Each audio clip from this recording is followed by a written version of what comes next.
So, hello everybody. This is lecture number 8 in the series of fluid mechanics that we are going to discuss here. Okay. So, in the previous lectures, we have studied about Newtonian fluid, right? So, in case of Newtonian fluid, we have studied it like the shear standard, that is d theta by dt. I mean, this tau is directly proportional to d theta by dt. Okay, this is directly proportional. Okay, that means the shear stress will vary linearly with respect to shear strain. Okay, let's say k is some arbitrary constant. Okay, some linear constant. Usually it is like mu, the viscosity coefficient of any fluid. Okay, we have studied it in the previous lectures, right? This mu. So if the any fluid that follows this nature, I mean linear fluid, then we can say that it is a Newtonian fluid, right? And why it's called Newtonian fluid, we have studied it, right? So this one is known as Newtonian fluid. Okay, but we have studied this. I mean, these fluids are I mean, how most of the fluid follow this law, or we simply assume that the fluid are following these laws. But in real nature, or most of the fluids are not following Newtonian fluids. I mean, they are not linear in nature. Okay, and so the fluids which doesn't follow this I mean relations, then those fluids are known as non-Newtonian fluids. Okay, so that we are going to discuss here. That means tau is not proportional to d theta by dt. Okay, some arbitrary relation that can be developed for a different fluids or different type of fluids. Okay, so now have you seen like this plot? You see this one in the y-axis I have written here shear stress, and in the x-axis I have written shear strain. Okay, so it's basically stress versus strain graph that most of you have studied in your I mean young modulus kind of thing and material science. Okay, so shear stress versus shear strain rate. So see, if this varies linearly, I mean this linear plot is plotted, then that is known as Newtonian fluid, right? And some arbitrary curve have been given. Okay, so see, this one is not linear, right? And this one is not linear. So in case of Newtonian fluid, if there is having a linear variation, there is some arbitrary constant. I mean, there is some slope kind of thing, constant slope kind of thing, right? So we can call it as a kinematic viscosity, right? Here it is,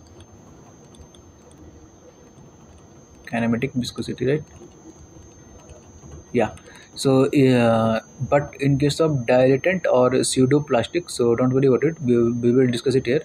These are the types of other types of fluid which are not linear in nature. Okay, so for that purpose, some for any like any instantaneous slope, I mean for any at a point we have to find any slope, right? We will find it some slope. Okay, so that slope is known as at any instantaneous point, that slope is known as apparent viscosity, right?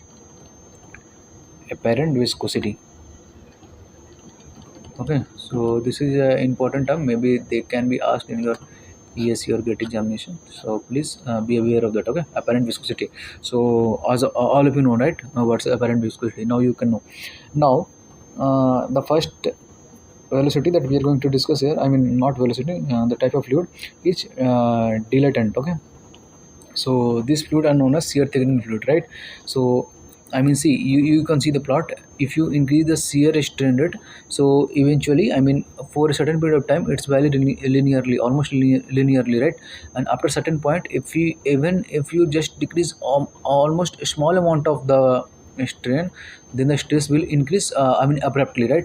From here, even if you just increase very small strain, the shear stress will get increased abruptly, right? So that means there is more resistance to the flow, right? More resistance means more resistance to the flow. That's why they are known as shear thickening, right? If you increase the shear strain rate, the resistance increasing its resistance, right? So that's why it's known as shear thickening fluid. Okay, shear thickening. Now another type of fluid, for example we can say dilatant examples are, we can call it as like, see, quicksand. The best example you can say is quicksand.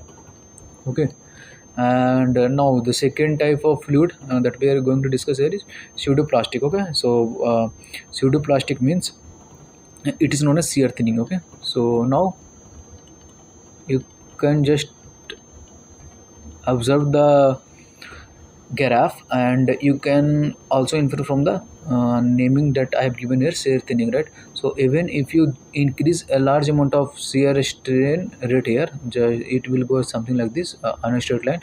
So the yield stress, the shear stress developed on that fluid is almost constant. Okay, so that means fluid is very ledge resistant at a higher stress rate. Okay, higher strain rate, sorry. So in this case, even if you just increase the shear strain, the shear stress will get increased at very high rate. But in this case, it's just opposite of that. Even if you increase a large amount of shear stress strain rate, and the amount of change in shear stress is low. Okay, so that's why it is known as shear thinning. Okay, and the classic example of this pseudoplastic fluid is paint. Okay, your paint. See, when you pour out this fluid using your brush initially from the tub, you will get a very thick fluid. Okay, but when you start putting it in the wall, by rubbing it again and again, you will get a very thin layer of the plant, right? So you are just increasing the shear strain rate, and the amount of friction you are getting from rubbing is lesser and lesser and lesser. Okay, so that's a classic example. Okay, and what's this plot? This is I will say you ideal Bingham plastic. Okay, so what is this? What's the, I mean, see, what's the uniqueness of this type of fluid? So see, you will start applying some shear stress here. So at some point of for some stresses, there is no change in shear. Okay, shear strain, there is zero shear strain rate. Okay, and when you cross the yield stress, I mean, you are just keep applying stress, and you just cross the yield stress, you will get some deflection, I mean just linear deflection. So that type of fluid is known as ideal Bingham plastic. Okay, and the most classic example of this fluid is your paste. Okay, so when you just pressing, after some point of time, the paste come out of that pouch. Okay, so that's a classical example of these things. Okay, now so this plot is clear to all of you, right? Now we will move to the second plot. So second plot I plotted is in between shear stress and time. So this is a transient effect, means how the shear stress varies with respect to time. So for common fluid, the amount of shear stress is almost remain constant. Okay, some fluid is like flowing over there, so amount the shear stress acting with the time is constant, so we take it as a constant. Okay, that's why we are able to solve the problem. Okay, and some fluids require a gradually increasing shear stress to maintain a constant strain rate. Okay, so that's known as rheopathic. Okay, I mean in this case we have taken dt by dt is a constant. Okay, so in order to maintain the shear strain rate constant, for rheophatic fluid the stress should have to increase, and for thixotropic fluid the shear stress should decrease. Okay, that means the opposite of rheophatic. Okay, so I hope non-Newtonian fluids and their plots are clear to you. So that's all, and keep learning. So till then, goodbye.